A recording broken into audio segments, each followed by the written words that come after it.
Le bien-être commence à l'intérieur. C'est le credo de Vallée Bio, marque française de compléments alimentaires et super aliments hautement dosés, répondant à des problématiques de beauté, santé et bien-être. Vallée Bio nous accompagne notamment dans la ménopause avec le complexe ménopause qui régule les bouffées de chaleur grâce à la synergie de 3 actifs naturels. Un complément compatible avec tous les stades de la ménopause ainsi que les traitements hormonaux. Merci à Vallée Bio de soutenir notre podcast et maintenant, place à l'épisode.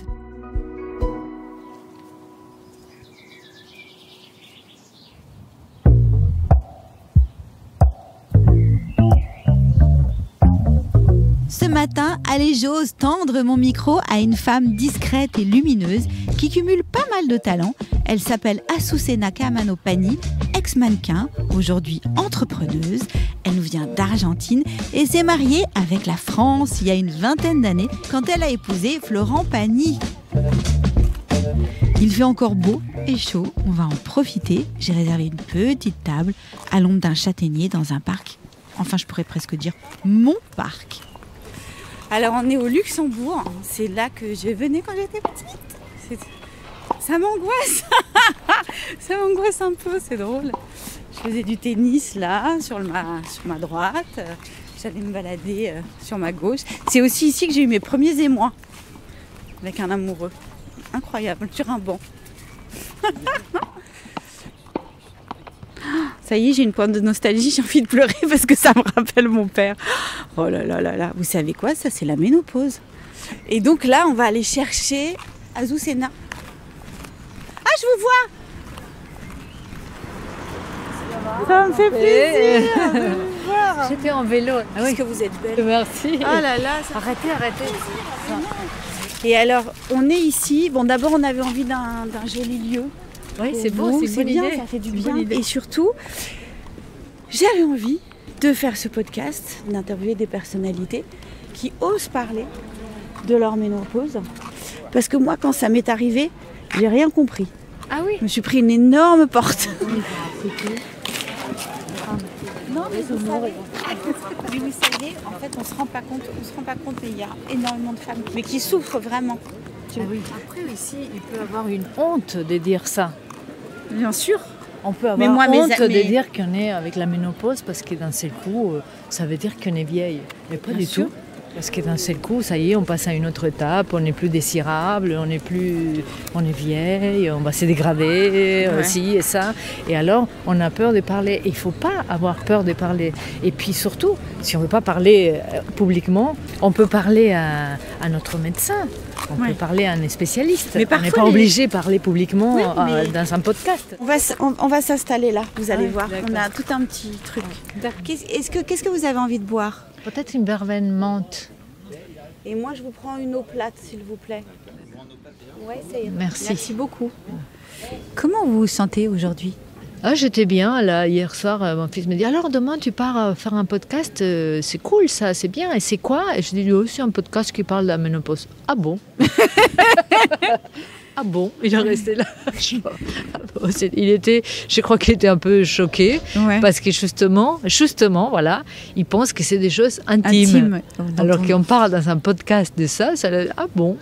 Est-ce qu'on en parle plus en Argentine, justement, de la ménopause, de ce tabou Non. Parce qu'en France, on en parle très peu. On commence juste à en parler on parle très peu. On parle comme ici, en fait. On parle sans plus, sans rajouter. Aujourd'hui aussi, il y a, avec l'histoire des réseaux et tout ça, il y a une petite tendance à rajouter. Alors, il ne faut pas faire une mayonnaise de la ménopause, c'est un cycle de la vie. Comme la puberté, c'est comme les grossesses, et après c'est la ménopause. La femme, il y a ces 3 phases un peu violentes. Et justement, ce cycle de la vie dont vous parlez, il est arrivé comment dans votre vie ? En fait, comment je me suis rendu compte, c'était un peu des règles trop consécutives. Ouais. À l'époque, mon contraception, c'était un stérilet normal. Et j'ai commencé à avoir des règles trop consécutives. Et déjà, les règles, c'était toute ma vie, ça a été une tannée. Alors là, tous les 15 jours, 20 jours, c'était pas possible. Ouais. Alors, je me dis, bon, c'est la préménopause, on peut trouver une solution. En fait, on peut changer, comme l'estérilet, il est déjà un peu périmé, on peut changer pour un estérilet Mirena, ça s'appelle. Oui, je me souviens, très bien. Ouais. Voilà, alors c'est Mirena et il a la particularité de envoyer une petite hormone dans le col de l'utérus très précise. Alors ça nous empêche de prendre des hormones chimiques.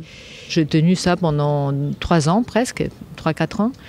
Et puis après, c'était question il était périmé ici, celui-là, et il fallait changer. Et là, j'avais peur, parce que j'avais 52 ans à l'époque. Oui, 52, 53.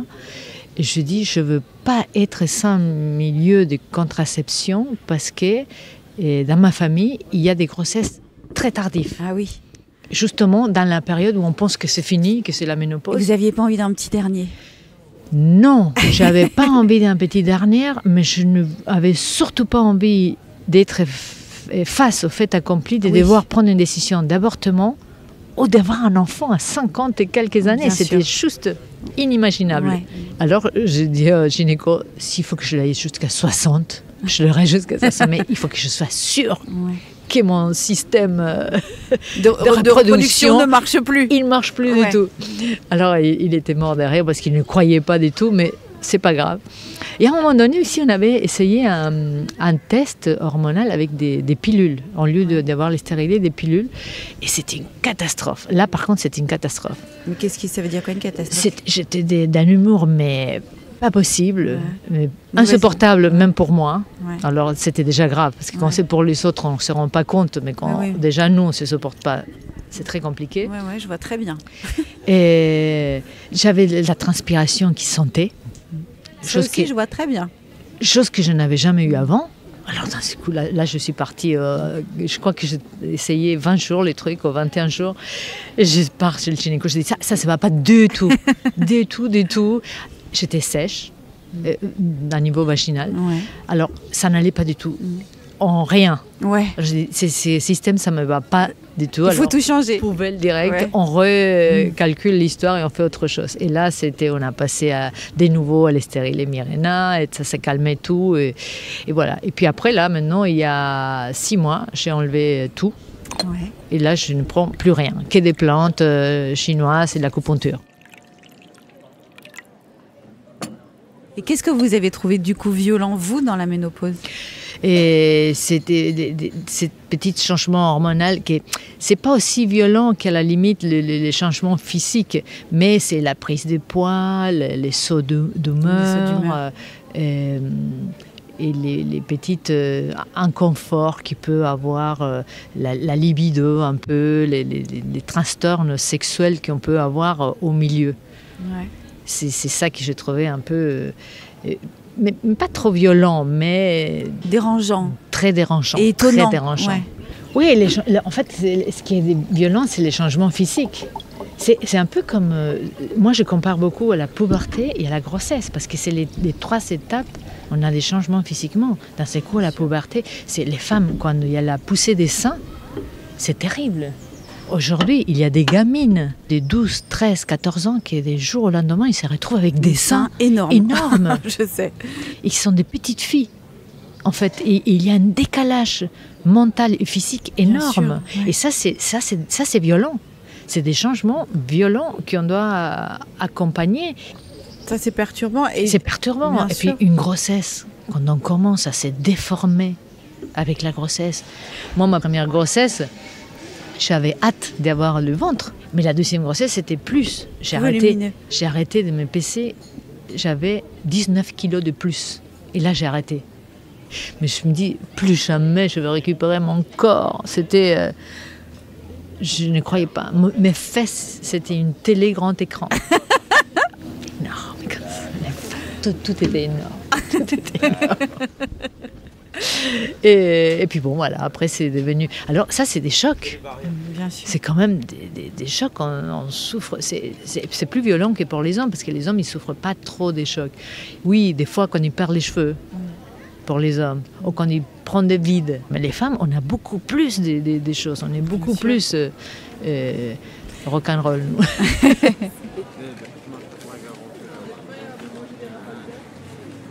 Dans la ménopause, il y a une histoire de transmission, vous pensez ?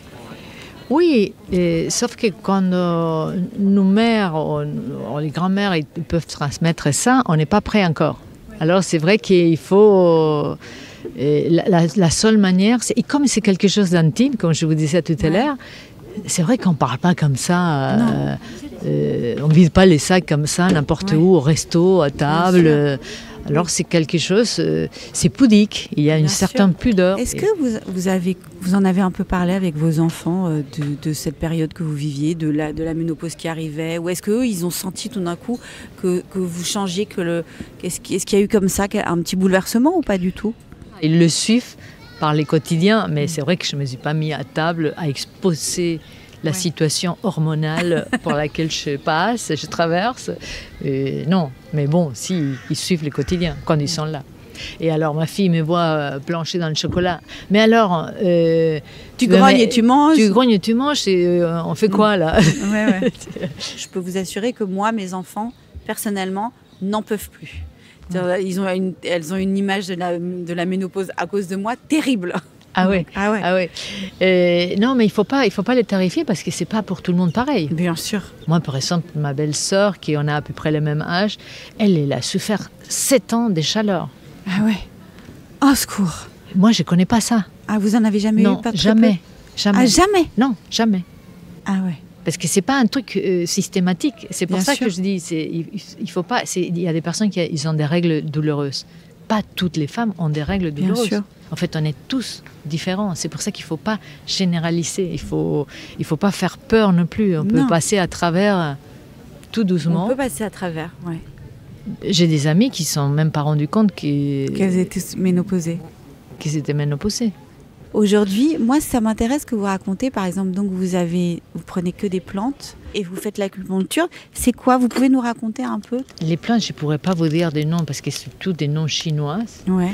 Mais c'est mon acupuncture qui est extraordinaire. Moi j'utilise l'acupuncture pour tout.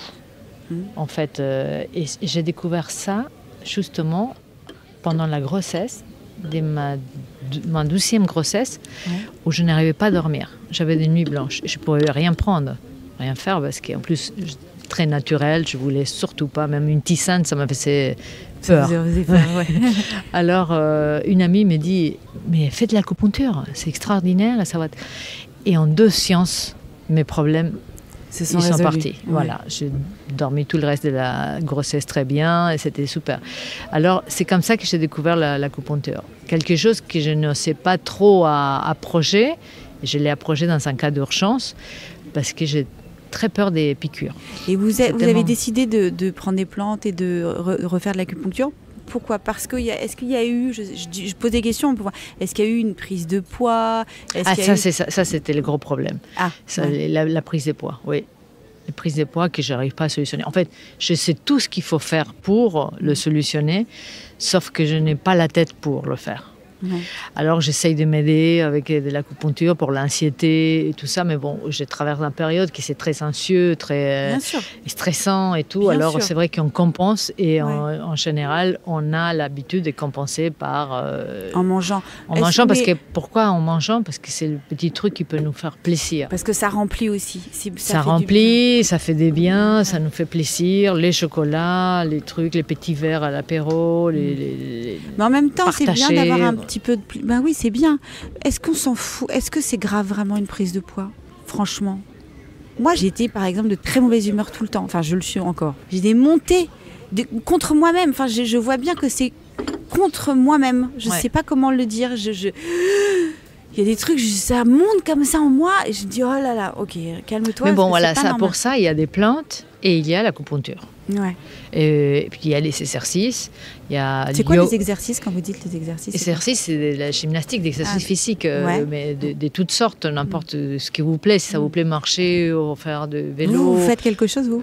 Oui, je marche, je fais des vélos et quand j'ai le temps, je fais une petite séance de mini entre yoga, un mélange de yoga, pilates, cardio, un peu résistance, en fait. Je me fais mes petits programmes. Ouais. Voilà. Mais ça, l'exercice, ça fait beaucoup de bien. Moi, ça m'a fait beaucoup de bien pour les sauts d'humeur. Ah oui. Moi, j'ai eu toute une période où j'ai commencé ma journée avec des grosses marches. Et c'était ma meilleure manière de commencer les jours. Après ça, on est libéré. Et puis après, c'est très simple. Il ne faut pas manger des sucres, il faut éviter les sucres, il faut... faire que des trucs qui nous embêtent, en fait. Ouais, il faut essayer de... Bon, je bois moins d'alcool, je prends moins des sucres. Pas vrai, je prends encore des sucres parce que j'adore ça. Et j'essaye de faire attention à ce que je mange. Mais bon, là, je suis à 6 kilos de plus de mon poids normal. Bon, bah, ça va alors quand même. Oh. Alors, ça va. Là pour rapport à tout ça, je devrais quand même perdre entre 5 à 6 kilos. Non, mais vous êtes... Pour arriver un peu à être très normal. Et rentrer dans mes pantalons.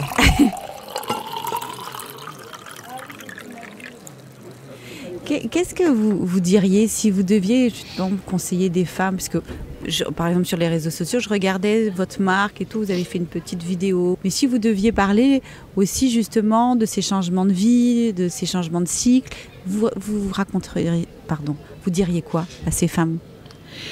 Je dirais qu'on ne peut pas échapper, ça nous arrive à tous et ça fait partie de l'évolution de la femme, de l'humain. On va dire, de l'être humain. Et puis, qu'il faut se préparer. Si on ne veut pas être surprise, il faut se préparer. Et comment se préparer ? Je dis toujours, la beauté, ce n'est pas juste se tartiner, se faire des trucs, se piquer, se lifter. C'est ici à l'intérieur. En fait, tout ce qu'on met dans notre corps, ça sort. Alors, c'est l'intérieur et l'extérieur. Et puis, l'hygiène de vie. C'est vrai que si on fume, si on boit de l'alcool, si on ne fait pas de sport, si on ne dort pas assez, si on travaille comme des malades, si on est dans un contexte de stress, dans une ville polluée, tout, c'est sûr que ça va passer un peu plus compliqué. Bien sûr. Que si on prend soin de tous ces petits détails. Si on est dans une ville polluante, on essaye de manger bien, de faire un minimum d'exercice. C'est essentiel pour les systèmes, pour les corps et pour tout, bouger. Essentiel. Même enfants, bien sûr. Adultes, jeunes, vieux. Pour tout le monde. Mais il faut trouver son... Ça veut dire pas bouger, ça veut dire pas faire 1 heure de sport à devenir au bord de heart attack. Non, c'est pas ça. C'est... On marche... on fait le maximum de trajets à pied ou en vélo. C'est déjà ça. On s'oblige à... En lieu de prendre les bus, les métros, la voiture, on fait des trajets à pied. Ça change tout. J'ai entendu vous parler souvent de beauty victime. Beauty victime, oui. Pourquoi ce terme de beauty victime, justement ? Parce que, en fait, j'ai travaillé de la beauté. En fait, j'étais mannequin, alors je travaillais pour ça. Alors, j'étais toujours très attentif à la beauté, aux poils qui dépassent, aux petits boutons, à être coiffé, c'est pas le cas aujourd'hui, à la silhouette, à la peau, à les ongles, en fait, aux détails. Et ça, pour moi, c'est d'être beauty victime. Parce qu'il y a des gens qui s'en fichent complètement d'avoir les ongles faits, d'être coiffés. Bon, maintenant, j'ai mes cheveux blancs, par exemple. Mais ça, c'est une décision prise à cause d'une phobie des coiffeurs. Ah oui, c'est vrai ? Vous aimez pas du tout aller chez le coiffeur ? En fait, j'aime pas du tout aller chez le coiffeur et j'aime pas du tout qu'on me touche la tête. Déjà, c'est très compliqué pour moi, ça. Mais bon, à un moment donné, je faisais des couleurs et tout. Et mes cheveux sont noirs à la base. Et avec l'âge, faire la couleur noire, ça durcit énormément le visage. Alors, je faisais très vite sorcière. Alors, pour éviter de faire très vite sorcière, j'ai commencé à passer à du chocolat. Marron foncé, chocolat. Sauf que pour réussir une couleur en chocolat... Il y a tous les 15 jours. tous les 15-20 jours, il faut y aller. Les pointes commencent à devenir rouges. Et on change de coiffeur, même si on a la même formule, qu'on voyage avec et qu'on trimballe et le même produit et tout. Chaque cuisine, c'est différent. Ouais. Alors, d'un seul coup, on finit avec les cheveux de 3 couleurs et avec des reflets quand c'est l'été. Je ne pouvais plus. Je ne pouvais plus. Alors, être esclave, et je dis, ça y est, avant que ce soit trop tard et que j'aille la ligne blanche, je commence à laisser. Et l'argent, ça va m'aller bien. Ouais. Ça adoucit les visages. Ça va. Alors, ma mère, elle était furieuse, et une amie. J'ai eu 2 personnes contre. Ouais. Moi, je trouve que vous êtes très belle comme ça, ça vous va bien, c'est la vie en même temps. Moi, j'aime bien. J'aime bien et je fais les choses pour moi aussi. Alors, tant que je me plais... Ça va avec vous, c'est un style aussi. Voilà, tant que je me plais, je garde. Alors, mes enfants et mon mari, ils aiment bien. Alors, c'est vrai que si mon mari, d'un seul coup, ma fille, il m'aurait dit « Ah non, maman, c'est louche, ça va pas », j'aurais réfléchi 3 fois. Ouais. Je suis très sensible à son jugement et au jugement de votre amoureux. Vous parlez de l'âge, de vieillir. Ça, c'est un problème, parfois, de se regarder le matin, de se dire... C'est moche. La dégradation physique, c'est moche. Oui, c'est vrai que c'est... Je suis assez esthète et c'est vrai que ça m'attriste un peu, les dégradements. Du corps, vous voulez dire des rides et tout ça? Du corps, je dis, c'est pas grave de vieillir, mais pourquoi on reste pas pareil? Pourquoi on doit se dégrader? Et puis, c'est pas trop ce qu'on voit, les images, parce que l'image, on peut toujours un peu déguiser, on peut relooker, ça, on peut s'amuser avec, ça va, c'est pas tout ça. C'est plus la dégradation physique. Intérieure, c'est mal aux genoux, mal au dos, mal aux pieds, s'essouffler, la force, on perd la force, les bobos. En fait, c'est plus ça qui vous pose problème. Moi, je disais toujours à ma mère, à mes parents, je dis, moi, je veux mourir jeune. Toujours, j'ai dit, c'est ça depuis tout petit. Et ma mère était affolée, elle me dit, ça va pas, non? Qu'est-ce que tu racontes là? Je dis, je veux pas me dégrader, je veux pas être... En fait, je voyais des personnes malades qui sont alitées, ou qui ça se passe mal, la fin de vie et douloureuse. Douloureuse. Et ça, j'ai peur. Ça me fait peur. Mourir demain... comme ça, ça ne me fait pas peur. Mais sentir la douleur, je suis très douillette. Douillette, ouais. Très douillette. Très, très sensible à la douleur.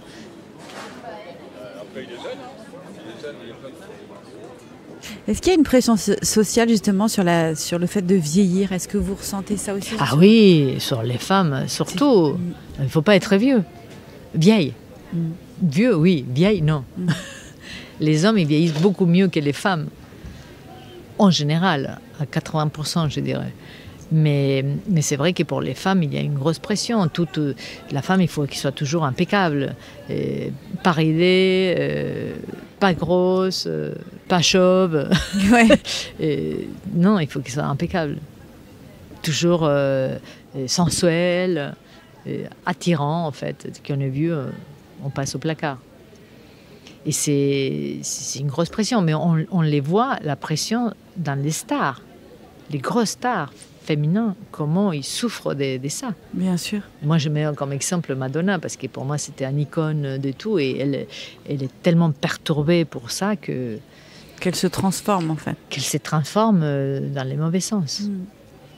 Nous, on disait toujours avec des copines, quand on était plus jeunes et on voyait des femmes refaites, on disait, je te prie, s'il te plaît, si tu me vois un jour passer ce cap, tu me préviens. Et alors, on se disait toujours ça. Et c'est vrai que pour l'instant, aucune de nous, on a passé le cap. Vous n'avez rien fait physiquement? Non. Vous êtes archi naturelle. Ouais. C'est bien, vous êtes tellement jolie. Mais je fais comme je vous disais, des mesolifs, des massages, des soins, des drainages de visage, des drainages du corps. Je fais tous les soins possibles. Et quand il est sorti l'épilation laser, j'étais la première à aller. Mais un truc que j'avais horreur, c'était les poils. Horreur. Et je suis bien des racines espagnoles, alors j'étais très poilue. Oui, j'avais les moustaches des Frida Kahlo, les cils unis, mais je ne supportais pas ça. Pour moi, c'était hors des questions. À un moment donné, ma fille, elle était pour les poils. Alors, elle se laissait. Je dis, écoute, tu fais ce que tu veux. Elle dit, pourquoi s'épiler? C'est encore une pression. La femme, elle doit être. Je dis, mais pas du tout. Pas du tout une pression. Tu fais ce que tu veux. Moi, je me suis épilée parce que je ne supportais pas. Mais moi, je ne supportais pas. C'était pas parce que ton père, ça les dérangeait, ou parce qu'un tel ou un tel. Non. Oui, c'était vous avec vous. C'était moi. Est-ce que vous auriez envie de dire quelque chose, un mot qui vous vient comme ça? Il faut qu'on s'aime plus, nous et aux autres. Aujourd'hui, il y a un énorme manque d'amour. Et on le voit dans la violence qu'il y a dans la rue. Tout ça met les larmes aux yeux. Les gens, ils sont très violents. Ah, si vous pleurez, je pleure, je vous assure. Non, mais c'est un peu plus d'amour. Un peu plus d'amour. Voilà. Je vous assure que moi, je vais vous en donner là tout de suite. Mais aimer un peu plus, c'est pas difficile. Être plus tolérant, moins violent, moins agressif. Et juste un sourire, ça ne change rien. Et par contre, ça change tout. Merci beaucoup, Azucena. Merci beaucoup. Je vous ai parlé de tout, même de mes poils. Mais c'est super. Mais avec beaucoup de générosité. Mais c'est ce que je disais, en fait. Vous êtes très, très généreuse. Hein. C'est extrêmement... C'est adorable. Oh, merci. Merci beaucoup. À 58 ans, Azucena Pani est une femme sublime, aussi belle à l'intérieur qu'à l'extérieur. Si elle arrive aujourd'hui à équilibrer ses troubles hormonaux de façon très naturelle, avec des plantes et de l'acupuncture, avant cela, les hormones présentes dans son stérilet l'ont longtemps aidée. Aujourd'hui, les traitements hormonaux font encore polémique et beaucoup de femmes n'osent pas les utiliser. Alors, qu'en est-il exactement? Pour le savoir, je me suis tournée vers Emmanuelle, endocrinologue. Si on revient même sur l'histoire, globalement, on a toujours rêvé, et on rêve encore aujourd'hui, de la pilule de jouvence, de ce qui va permettre de nous conserver jeunes éternellement. Donc ça, c'est quelque chose qui existe depuis toujours, depuis l'Antiquité. On retrouve des choses où les gens prenaient des hormones pour rester jeunes. Il y a même, alors pour les hommes, une histoire assez amusante. Dans l'Antiquité, il y en avait certains qui mangeaient les testicules de leurs ennemis qu'ils avaient combattus pour avoir retrouvé les forces. Et en fait, effectivement, quand vous mangez les testicules, il y a de la testostérone dedans, donc ça passe un petit peu. Donc c'est assez drôle, toute cette notion de force et de vigueur qu'on peut retrouver dans les hormones. Et donc, depuis toujours, les êtres humains ont cherché à prendre des hormones en se disant les hormones, c'est ça qui permet de nous conserver jeunes. Et en fait, donc les hormones, elles ont été, c'est des découvertes assez récentes, hein, c'est les années 50-60, où les progrès de la science ont permis de faire des dosages et de découvrir vraiment ce qu'étaient les hormones. Et donc, à la fin des années 80, les traitements hormonosubstitutifs ont été très, très, très largement utilisés. Et on pensait que grâce à ça, on allait permettre aux femmes de ralentir le vieillissement, de les protéger, que ce soit sur le plan esthétique, mais également sur le plan de la santé mentale, physique, au niveau cardiovasculaire. Et il y a quand même des médecins qui se sont posés des questions sur l'innocuité. Il y a une énorme étude américaine qui a été faite et qui a été publiée dans tout début des années 2001, la Women Health Institute, donc WHI.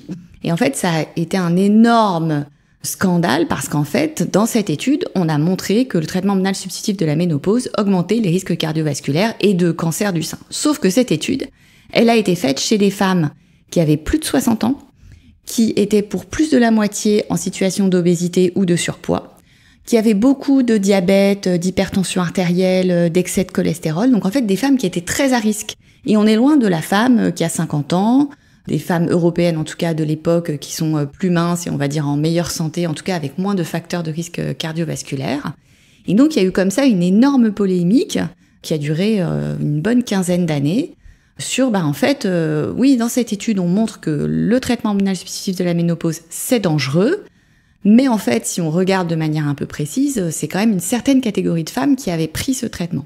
Donc il y a eu d'autres études qui ont été faites, mais ça prend beaucoup, beaucoup de temps, chez des femmes donc européennes, prises à partir de 50 ans, minces, sans problème de santé par ailleurs. Et puis, deuxième différence, c'est que les Américains, eux, ils utilisaient des estrogènes équins, c'est-à-dire issus des chevaux. Alors qu'en Europe, on utilise des estrogènes naturels qui sont fabriqués de manière synthétique. Et là aussi, on s'est dit, il y a peut-être une différence. Et effectivement, on a montré que on ne retrouve pas tous ces risques en utilisant le traitement hormonal de manière avec des hormones naturelles à petite dose chez des femmes qui n'ont pas de facteurs. Donc, ce qu'on peut dire aujourd'hui, c'est que ce traitement, il peut être utilisé chez les femmes au moment de la ménopause, c'est à partir de 50 ans, qui le souhaitent, qui souffrent de leur bouffée de chaleur. Et en général, on propose de l'utiliser pendant 5 ans et de ne pas dépasser 10 ans, donc en général de l'arrêter vers l'âge de 60 ans à peu près. Après, tout est à discuter avec son médecin en fonction de ses problèmes de santé, de ses souhaits, tout ça. Donc après, il ne faut pas non plus complètement diaboliser les hormones, et c'est ça, je trouve, l'un des messages que je voudrais donner, c'est que les traitements hormonaux qu'on peut utiliser aujourd'hui peuvent aussi aider des femmes qui vivent des situations qui peuvent être très pénibles et difficiles au quotidien. À méditer et surtout à débattre avec le praticien de santé dont vous vous sentez le plus proche. Votre gynéco bien sûr, mais aussi votre médecin généraliste ou votre sage-femme. Parlez-en aussi avec vos copines, votre sœur, votre mère. Bref, chacune est libre de se faire sa propre opinion. Merci à Susena Pani pour cet entretien à cœur ouvert. Vous pouvez retrouver sa jolie gamme de produits à base de rose musquée de Patagonie qui est disponible sur son site rosasusena.com. Merci à Emmanuel pour ses explications accessibles et limpides. Quant à moi, je vous dis à très vite pour un nouvel épisode. D'ici là, prenez bien soin de vous. Je vous embrasse. Ciao.